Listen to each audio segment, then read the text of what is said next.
રાજકોટમાં સિંગતેલના ભાવમાં સતત વધારો જોવા મળી રહ્યો છે। દિવાળીથી અત્યાર સુધીમાં સિંગતેલમાં 15 કિલો ભાવમાં 250 થી 300 રૂપિયા સુધીનો વધારો થયો છે। છેલ્લા 2 દિવસમાં 15 કિલો ભાવમાં 30 થી 40 રૂપિયાનો વધારો થયો છે। હાલ સારી ક્વોલિટીની મગફળીનો ભાવ ઊંચો હોવાથી સિંગતેલના ભાવ વધ્યા હોવાનું વેપારીનું કહેવું છે।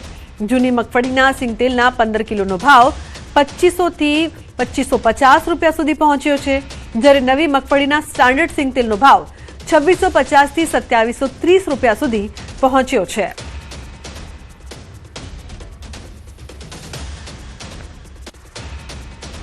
હાલમાં સિંગતેલની સિઝન જે છે એ શરૂ થઈ ચૂકી છે અને લોકો છે તે પણ સિંગતેલ અત્યારે ખરીદતા હોય છે। જોકે સાથે સાથે સિંગતેલના ભાવમાં પણ ક્યાંક વધારો જોવા મળી રહ્યો છે। આપણી સાથે જથ્થાબંધ સિંગતેલના વેપારી છે, શું કહેશો અત્યારે સિંગતેલમાં કેટલો વધારો છેલ્લા 2 દિવસ?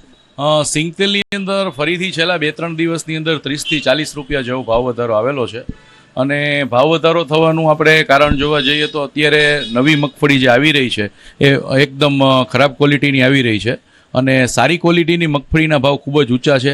આ ઉપરાંત સરકારની પણ મગફળીની ખૂબ આક્રમક લેવાલી છે, એના ભાવ જ ખૂબ જ ઊંચા જોવા મળી રહ્યા છે।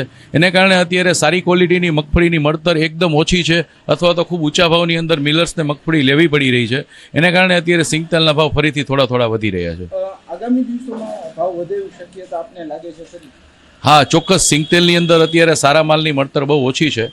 અત્યારે મોટાભાગની બ્રાન્ડેડ ખાદ્ય તેલની મિલો નવી મગફળીનું અને અભિન હોય એવી નવી સિંગતેલનું તેલ ભરવાનો આગ્રહ રાખી રહી છે અને એ મગફળીનો ભાવ ખૂબ ઊંચો હોવાને કારણે અત્યારે મગફળીના ભાવ પણ ખૂબ ઊંચા છે। આ ઉપરાંત આ ભાવમાં પણ મગફળી મળતી નથી, એટલે આગામી અંદર ચોક્કસ પ્રમાણે હજી સિંગતેલની અંદર 40 થી 50 રૂપિયા જેવો ભાવ વધારો આવે એવી શક્યતાઓ દેખાઈ રહી છે। ચોક્કસથી જે રીતના હજુ આગામી દિવસોમાં પણ જે છે એ સિંગતેલના ભાવમાં વધારો થઈ શકે તેમ છે, કેમ કે હાલમાં જે મગફળી છે તે યોગ્ય ક્વોલિટીની ન આવતી હોવાનું પણ જે છે એ સિંગતેલના જથ્થાબંધના વેપારી કહી રહ્યા છે।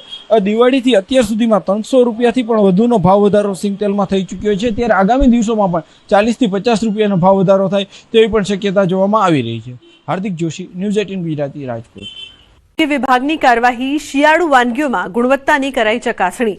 ચીકીના વેચાણની દુકાનો પર આરોગ્ય વિભાગની તપાસ। શહેરના પારેવડી સહિતના વિસ્તારોમાં કરવામાં આવી તપાસ। અખાદ્ય ચીકી વેચનારાઓ સામે કાર્યવાહી કરવામાં આવશે। શિયાળામાં લોકો ચીકીની ખરીદી મોટા પ્રમાણમાં કરતા હોય છે, જેને લઈને તપાસ હાથ ધરાઈ।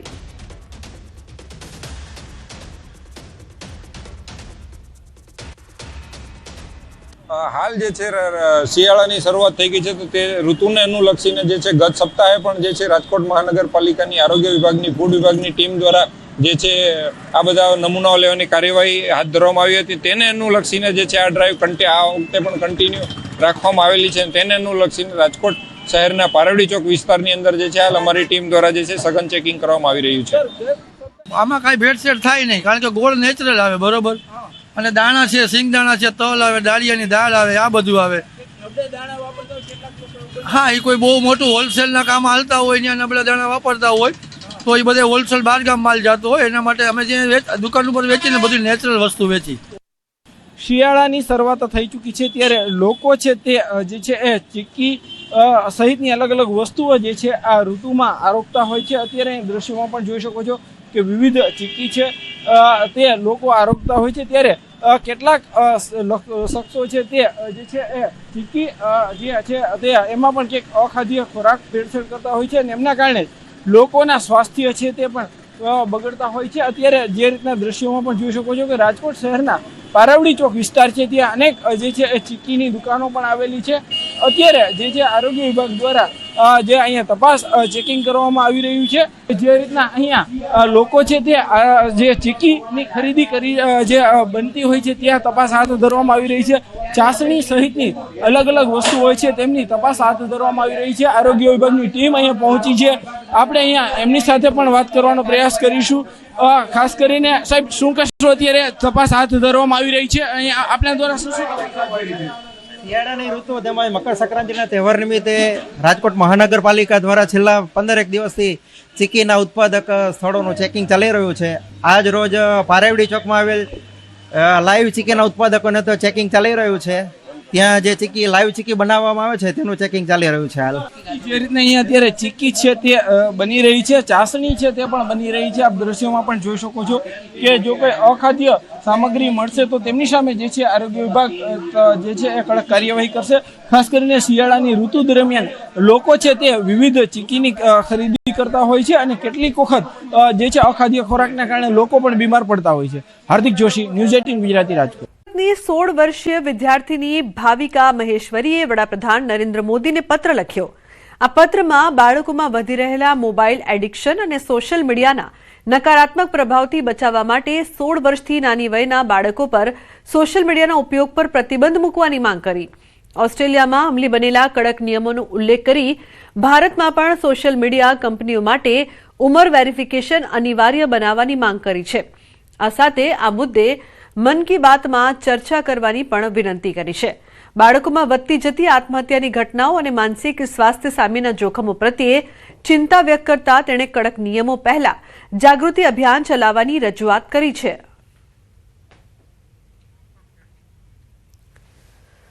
बच्चे ऑलमोस्ट 9-10 घंटे मोबाइल फ़ोन को स्क्रॉल कर लेते हैं और उन्हें पता ही नहीं चलता है. दूसरी चीज़ ये कि कहीं ना कहीं हम इसको कम अवेयरनेस के द्वारा कर सकते हैं. जैसे बहुत सारी कैंपेन्स है, वो इतनी फेमस इसलिए होती है, बेटी बचाओ बेटी पढ़ाओ, स्वच्छ भारत अभियान, कि उनको है ना वोकलाइज करा, जितना हो सके उसको अवेयरनेस कराई.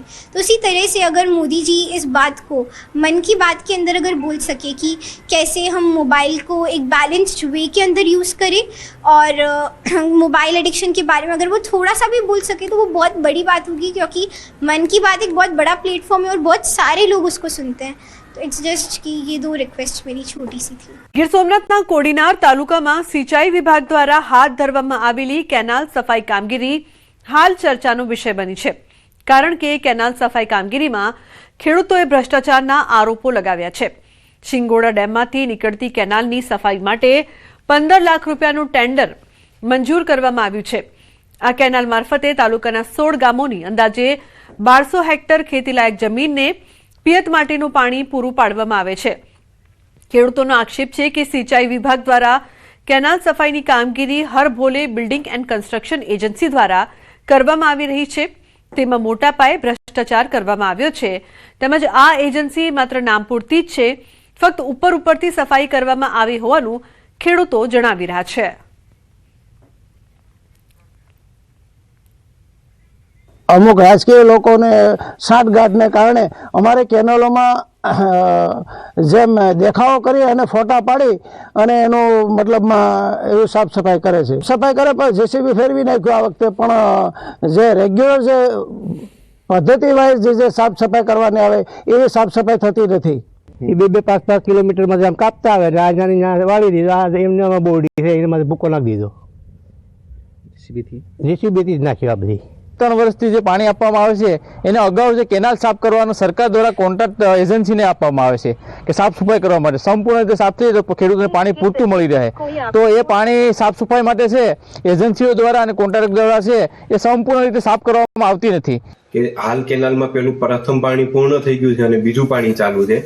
એટલે 13 તારીખના રોજ સિંચાઈ સમિતિની બેઠક મળી છે અને બેઠકમાં નક્કી થયા મુજબ ફોર્મ ભરવાની અને કેનાલ સાફ સફાઈ કરવાની કામગીરી પૂર્ણ કરી અને પૂર્ણ થયા બાદ કે આ વખતે માવઠું પણ પડેલું હતું, કેનાલમાં પાણી ચાલુ હતું, એટલે કેનાલ છોડવા પહેલા જેટલું આવશ્યકતા મુજબનું કામ હતું તે કામકાજ પૂર્ણ કરી અને કેનાલમાં પાણી છોડવામાં આવેલું હતું. ડાંગના ચીખલીના ખેડૂત કિશોરભાઈ ચૌધરીએ સૂર્યમંડળ આધારિત ખેતીનો સફળ પ્રયોગ કરી ઓછી જમીનમાં વધુ આવક મેળવી છે. આ પદ્ધતિમાં સૂર્યમંડળના આકાર મુજબ ગોળાકાર વલયો બનાવી કેન્દ્રમાં કેળાનું ઝાડ અને અન્ય વલયોમાં વિવિધ પ્રકારની શાકભાજી ઉગાડવામાં આવે છે. ડાંગના ખેડૂતો માટે આ પદ્ધતિ આશીર્વાદરૂપ બની છે. માત્ર 30 દિવસમાં માત્ર 2 વખત પાણી આપી ઓછી જમીન ધરાવતા ખેડૂતો પણ ખૂબ સારી ઉપજ મેળવી શકે છે. હાલ અન્ય જિલ્લાના ખેડૂતો પણ કિશોરભાઈના ખેતરની મુલાકાત લઈ આ નવીનતમ ખેતીની તાલીમ મેળવી રહ્યા છે.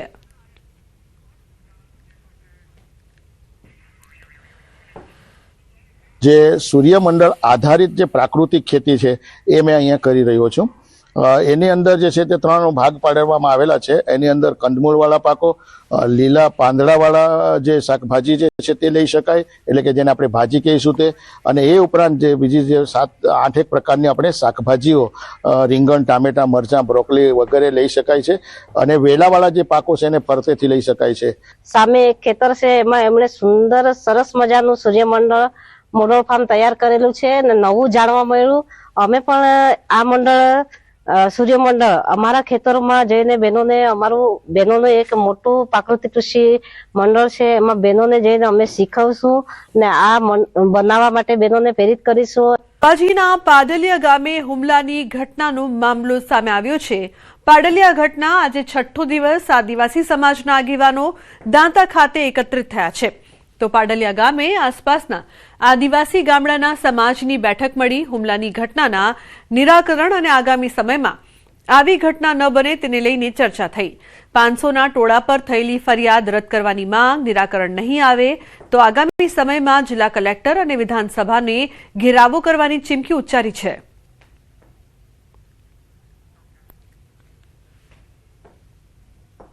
દાંતા તાલુકાના પાડલિયા ખાતે બનેલી ઘટનાનો લગભગ આજે 6થો દિવસ છે. 6ઠાને ભારેલા અમલીક સામગ્રી જેવી પરિસ્થિતિ જોવા મળી રહી છે. ચોક્કસપણે બતાવવા માંગીશ કે આજે પણ જે છે અમીરગઢ છે, દાંતા છે, પુસીના છે અને હળાદ તાલુકાના જે આદિવાસી લોકો છે કે જે રીતે જોઈ રહ્યા છે તો મોટી સંખ્યામાં આદિવાસી જે દાંતા પ્રાંત કચેરી ખાતે ધરણા માટે પહોંચ્યા છે અને પ્રાંત કચેરીની સામે મોટી સંખ્યામાં જે આદિવાસી લોકો છે જે આપને જોવા મળી રહ્યા છે. અને કહી શકાય છે કે જે ઘટના બની છે સમગ્ર ઘટનાને ભારે નિંદાપૂર્વક બનાવી રહ્યા છે. અને ક્યાંક ને ક્યાંક આ જે આદિવાસી લોકો છે એ જે એફઆઈઆર દાખલ કરવામાં આવી છે, રાયોટિંગનો ગુનો દાખલ કરવામાં આવ્યો છે, 27 લોકો સાથે નામજોગ ફરિયાદ દાખલ કરવામાં આવી છે, તેને લઈને ભારે આક્રોશ જોવા મળી રહ્યો છે. અને ખાસ કરીને આપણી સાથે પણ એક આદિવાસી અગ્રણી છે. આદિવાસી અગ્રણીને આપણે પૂછવા માંગશું કે આ જે ઘટના બની છે, ઘટનાને લઈને આજે પ્રાંત કચેરીએ પહોંચ્યા છે, શું માંગણી રહી છે અને શા માટે આજે આ પ્રાંત કચેરી ધરણા માટે પહોંચ્યા છે?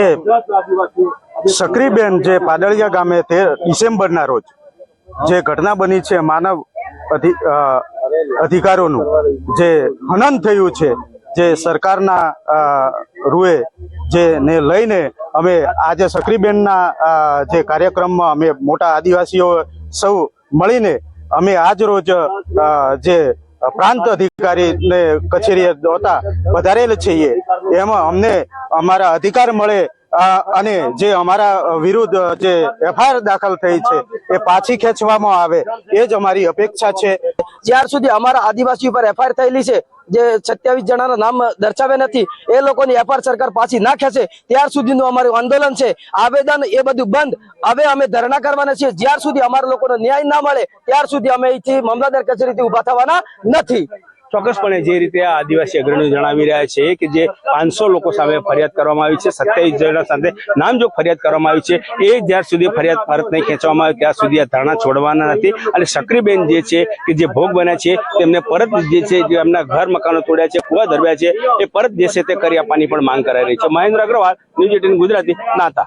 આવનાર સમયની અંદર આદિવાસીઓને અને જ્યાં પણ અન્યાય થાય છે ત્યાં ન્યાય નહીં મળે તો કોંગ્રેસ પાર્ટી એમને ન્યાય અપાવવા માટે કાયમી લડી છે અને આવનાર સમયની અંદર પણ લડશે. અને આના માટે પણ જ્યાં સેન્ટ્રલ ગવર્મેન્ટમાંથી કરીને વહીવટી તંત્રમાં જ્યાં દંડ દોરવાનું હોય ત્યાં દોરીને અમે એમની સાથે છીએ. અમારા જે આદિવાસીઓ પર જે એ લોકોએ 27 જણા ઉપર એફઆઈઆર કરી છે એ ખોટી એફઆઈઆર છે. એ એફઆઈઆર પાછી ખેંચે અને આદિવાસીઓને જે લાગ્યું છે એમને દવાખાને લઈ જાય ને એમની એફઆઈઆર દાખલ કરે એવી અપેક્ષા રાખીને એમની મોગણી છે. અમારી સૌની મોગણી એ જ મોગણી સાથે આગળ વધીએ છીએ ને ભવિષ્યમાં પણ આદિવાસીઓ સાથે આવું કદી અન્યાય ના કરે એના માટે આજે બેઠા છીએ.